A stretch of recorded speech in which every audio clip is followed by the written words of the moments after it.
alguma artista brasileira, assim, mais do setor pop, que tem sido tão festejada, ou que foi tão festejada internacionalmente igual a Anitta?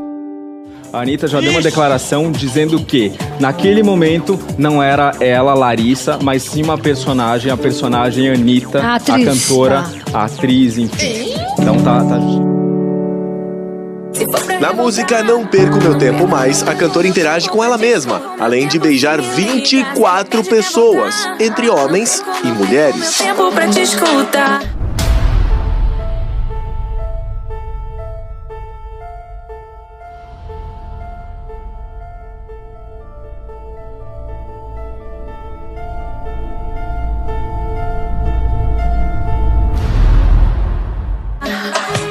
Pra mim é um pouco de exagero, pra mim não dá. Todos. Ela quis reunir todo tipo de pessoas nesse clipe para que não tivesse, para levantar aí a bandeira contra o preconceito, na verdade. Preconceito de quê? Eu tenho contra beijar tanta gente assim. De uma vez, então eu tenho né? preconceito. Que é isso, cara?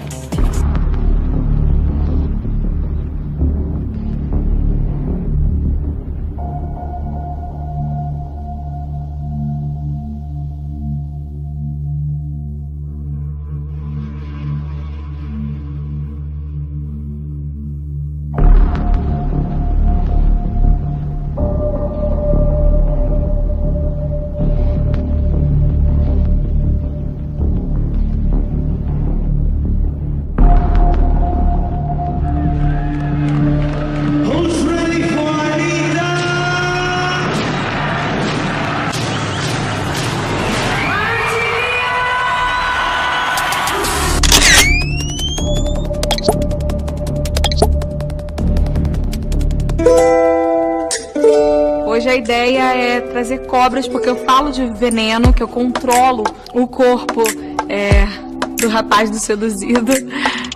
E se ele é querido comigo, eu sou incrível com ele. Se ele não for querido, hahaha.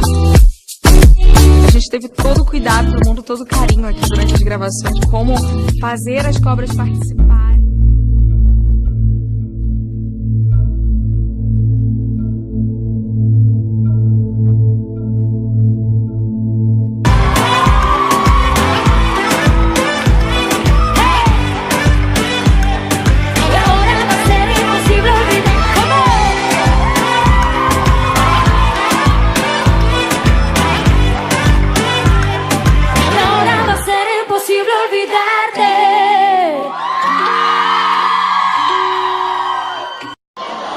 Os meus pais têm tudo a ver comigo e olha por quê.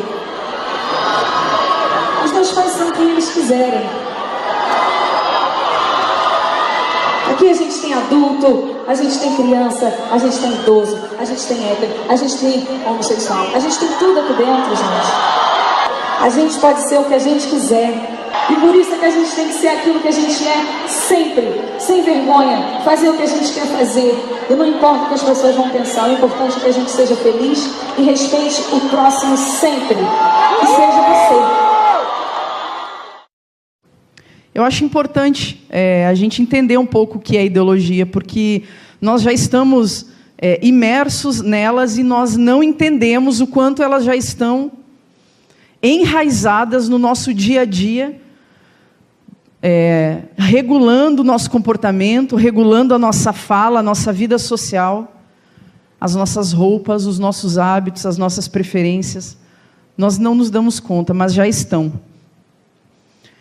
E aí eu entendo que essas ideologias, queridos, elas vêm por alguns motivos óbvios, né? Alguns motivos. O primeiro deles é instalar um mundo perfeito, é reformar uma sociedade, é instalar a justiça, a paz, a alegria, a prosperidade numa sociedade, mas sem Deus.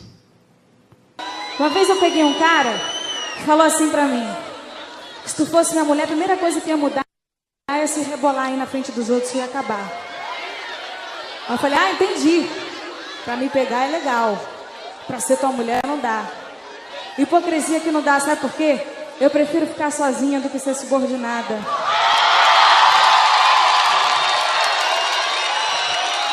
E pra esses caras que acham não caras, né? Para essas pessoas que acham que só porque a gente faz funk, a gente é menor.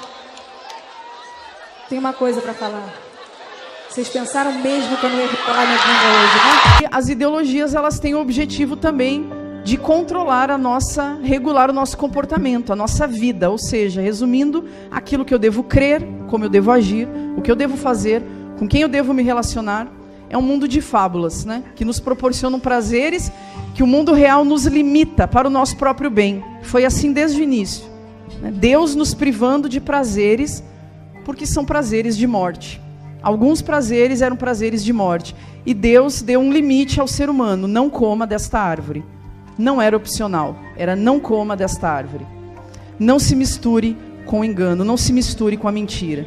Conhecereis a verdade e a verdade vos libertará. Conhecereis a mentira, se misture com a mentira, se relacione com a mentira, e a mentira vos escravizará. Vamos sabotar as engrenagens desse sistema de opressão. Vamos sabotar as engrenagens desse sistema homofóbico, racista, patriarcal, machista e misógino. Vamos jogar na fogueira as camisas de força da submissão, da tirania e da repressão. Vamos libertar todas nós e todos vocês. Nossa luta está apenas começando. Preparem-se, porque essa revolução não tem volta. Bora sabotar tudo isso? Ideologias, então, são pensamentos, discursos, aqui é um conceito, né? Orientando o indivíduo, nos orientando a ações sociais, ações políticas. As ideologias, elas querem definir uma forma de ver o mundo. Como eu devo ver o mundo? Não mais com uma cosmovisão bíblica, mas a partir de uma cosmovisão humana, através de uma ideia, de uma ideologia. É uma forma de ver o mundo e como nós devemos agir no mundo. Então agora a minha lente para agir, pensar, reagir, não é mais bíblico, mas é a partir de uma ideia que me parece, em alguns campos, ser mais justa do que a própria palavra de Deus. É a regulação do meu comportamento e do meu pensamento.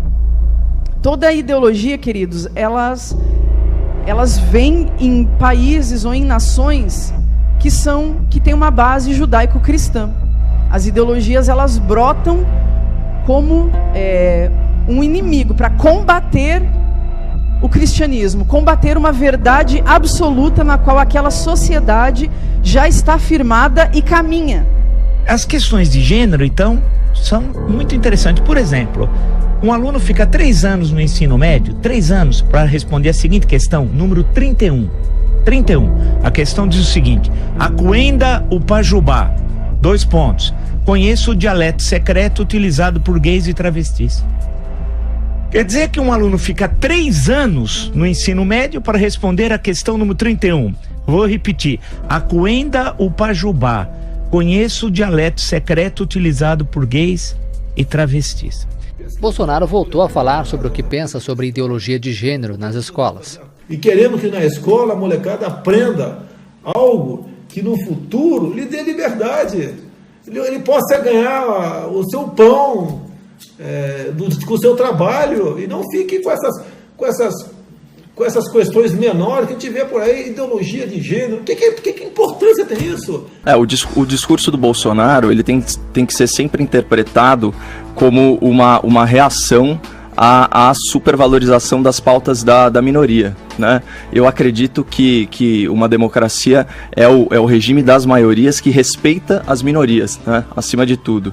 Então, eu acho que é nesse sentido que ele emprega esse tipo de fala e realmente, assim, a percepção geral, né, vamos dizer assim, da maioria silenciosa é que as pautas da minoria estão assumindo um protagonismo muito grande. A maioria silenciosa até hoje no Brasil foi muito pouco ouvida, né? E grupos de interesse, grupos de pressão da mídia que não refletem necessariamente a opinião, a vontade, os anseios da maioria da população tiveram um protagonismo exagerado. Então isso funciona de forma pendular, é como o sino badalando, né?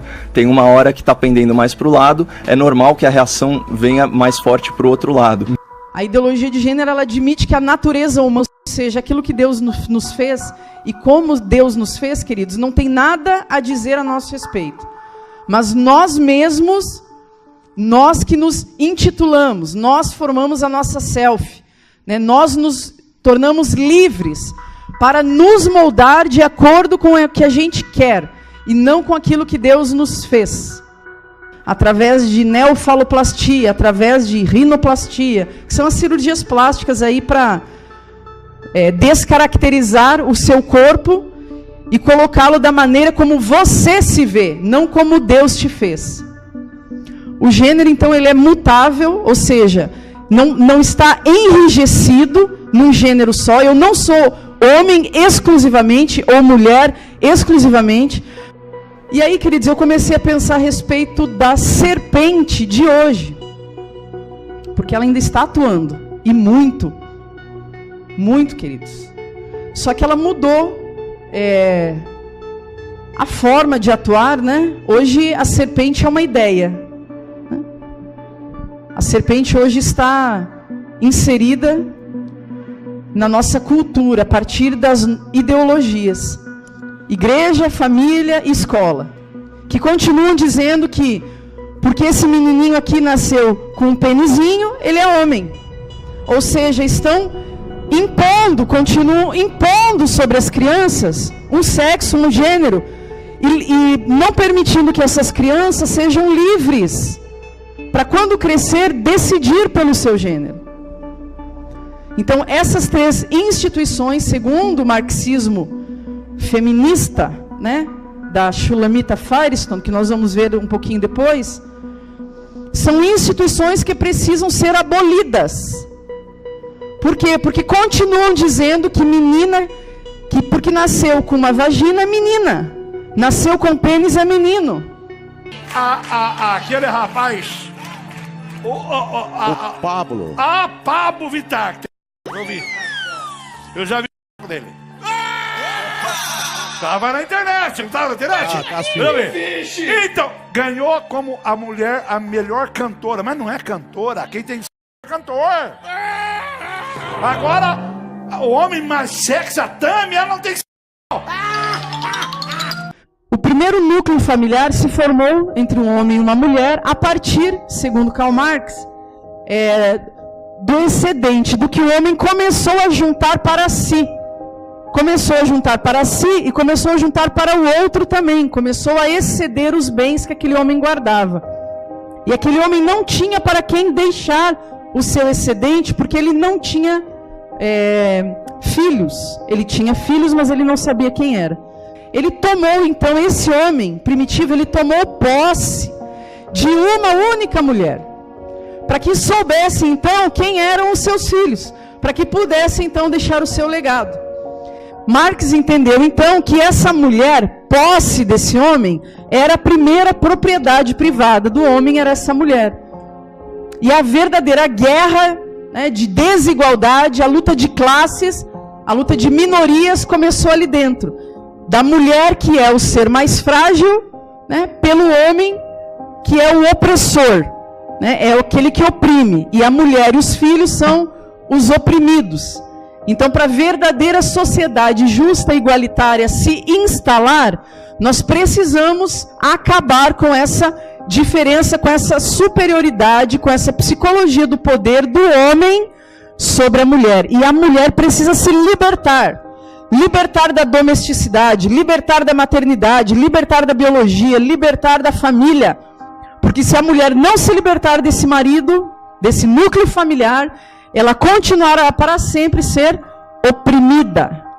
Então a gente iguala os sexos, enfraquece, desqualifica o homem, para que a mulher se iguale a essa psicologia do poder que há sobre o homem. Vamos sabotar as engrenagens desse sistema de opressão. Vamos sabotar as engrenagens desse sistema homofóbico, racista, patriarcal, machista e misógino. Agora, somos resistência, vamos até o fim lutar e resistir, lá. Gente, para, em nome do Senhor Jesus Cristo, para. Sabe, para, que não tem ninguém aqui contra mulher, não tem aqui ninguém contra negro, não tem ninguém aqui contra gay. Isso já foi falado. Vamos parar com essa palhaçada, entendeu? Vamos parar com essa palhaçada.